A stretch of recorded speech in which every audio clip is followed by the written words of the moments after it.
Tole gaaffii keessatti hundaa'uudhaan garaagarummaa level 1 fi level 3 isin ibsuudhaaf qophaa'ee jira. Viidiyoo kana laayik gochuun dagatina, riipost gochuun dagatina, akkasuma akkaawuntii kana fooloo gochuu baatan fooloo godha. Garaagarummaa level 1 fi level 3 gidduu jiru maalidha? Level 1 kan jennu basic account dha. Level 3 kan jennu immoo advanced account dha. Level 1 account irratti basic waan ta'eef wantoonni baay'ee limited dha. Security limited dha. Transaction yookaan immoo hanga maallaqa achirra gootanii fi irraa baastanii limit isin godha. Kanaaf hanga barbaadan akka barbaadetti transaction gaggeessuu hin dandeessan. Fakkeenyaaf haga qarshii 5,000 transact gochuu dandeessu yookaan immoo transaction tokko irratti yookaan immoo galchuu fi baasuu tokko irratti deposit gochuudhaaf haga qarshii 5,000.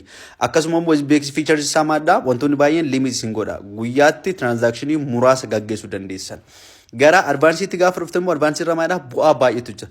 Inni biraa wantoota teeleen kennufaa keessaa wantoota yeroo ammaa kan fakkeenyaaf kreditii yookaan immoo malaarraa liqii adda addaa fudhachuu yoo barbaadan akkaawuntii keessa level 3 ta'uu qaba. Wantoota baankii yookaan immoo teelee birrii baankii wajjin walii galuudhaan qopheesse hunduma sana aksesii isaanii argachuudhaaf akkaawuntii keessan level 3 ta'uu qaba. Security'n level 3 jiru security baay'ee bareedaa fi mijataadha. Level 1 irratti garuu security bifa sanaan advanced miti. Kanaaf wantoota baay'ee irratti level 3 gaafa gartan security keessan biometrics fayyadamuu dandeessan wantoota adda addaa fayyadamuu dandeessan. Viidiyoo kana yoo jaallattan like godhaa, repost godhaa, namoota biraatiif share gochuun dagatina.